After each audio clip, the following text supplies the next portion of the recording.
to me and I saw them, I said, oh, okay, so this can be a reality. Now, the beginning of that story, maybe Shatta can take us through because the world wants to know how did that start. I have read Chris Connie's timeline where he also talked about the responses from the people and all that. I'm sure today management will make statements on all these areas. But then you, as the artist, take us through the story. How did it start?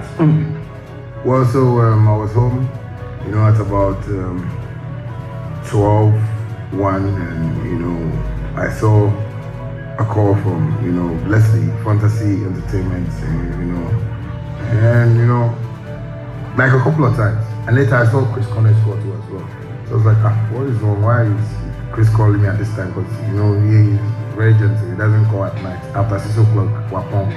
So I was like, why is he calling me at this time? So I was recording, so I said, let me just finish what I'm doing. So at around 1:32, I saw his call again. I saw Leslie's call again. I was like, okay, let me speak to Leslie and hear what he has to say. Because after I'll call Chris, So I spoke to Leslie and he was like,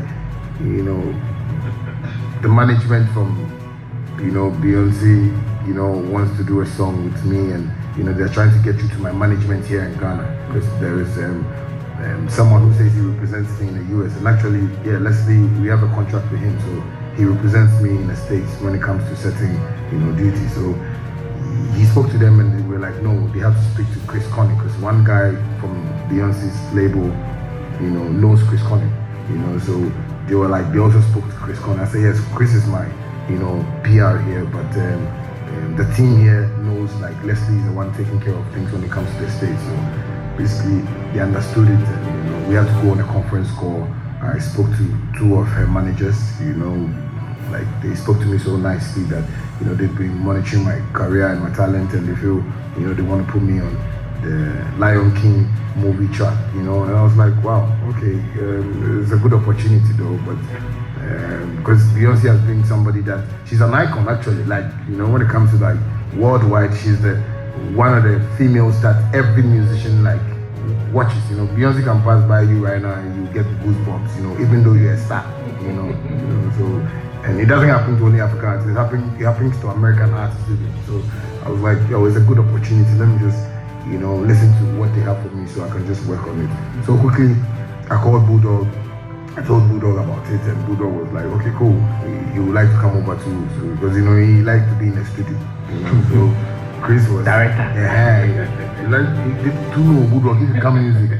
So, like the way we do it to know, I started recording the thing, I started sending it to him and was like, no, I should change it, do it like this, So I had to also inform Chris too about it, that, I've started working on the thing. It was like, he has started talking to the people for like the past 2 months or something.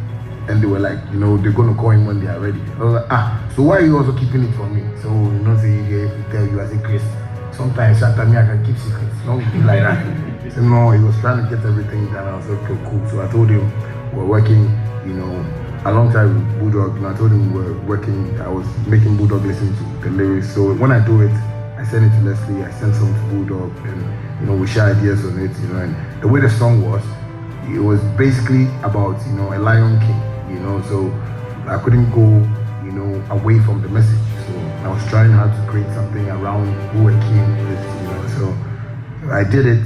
The first one, and we all listened to it, and as usual, Bulldog and Leslie and Chris, they were like, no, this one is too hard. I was like, this boy did devils or something, So I did another one which I hate. Because you thought the first one was your very best.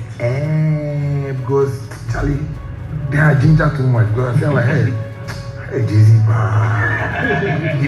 So I was like, but he told me, we could relax and do it better, So, but I did 2 versions. So when they said it, I said, okay, then we should all listen to this one. So when we listened to the other one, that's where all of them was like, yeah, they like this. I was like, Chris, you know the go, bro. Why do you feel like? So no, this is what people can all sing along well, and get the words well. I was like, okay, cool. So we sent it to Leslie, and Leslie was like, we should all pray on it if they accept it, because.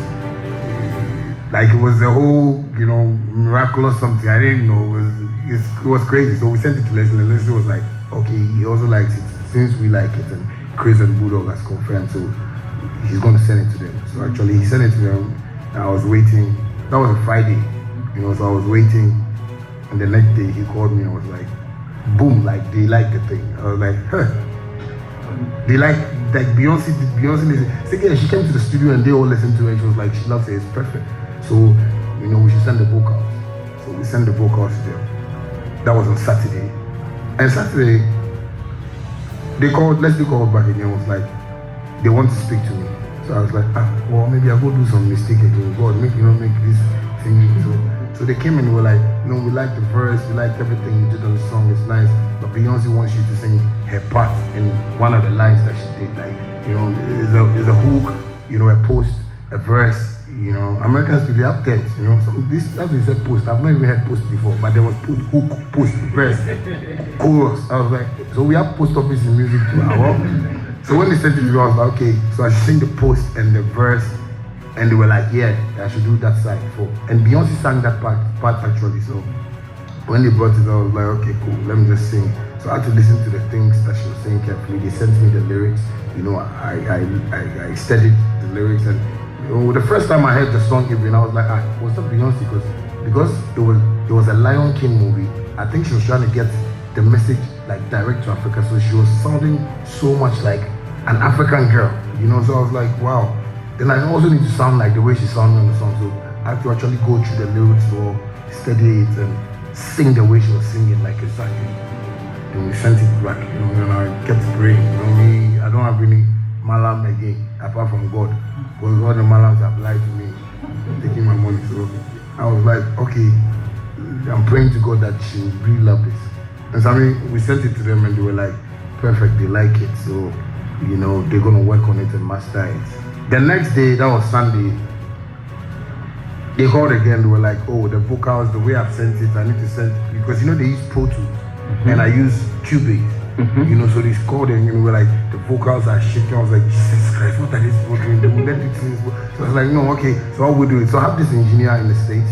His name is Chameleon. You know, when I go to Jersey, that's where I record. You know, Leslie has a studio, like a big studio there, so he works with him. So I called him, I was like, he should really help me out with this because, you know, these people are using Pro Tools and I'm using Cubase. I think when I send the files to them, they find out how to arrange it on their program. So it was like, no problem. So Chameleon actually worked with it, you know. Did new arrangement. Yeah, you know, push the vocals the way it was supposed to be and send it to them and boom, they were like, you know, they like it. And, you know, Monday I slept.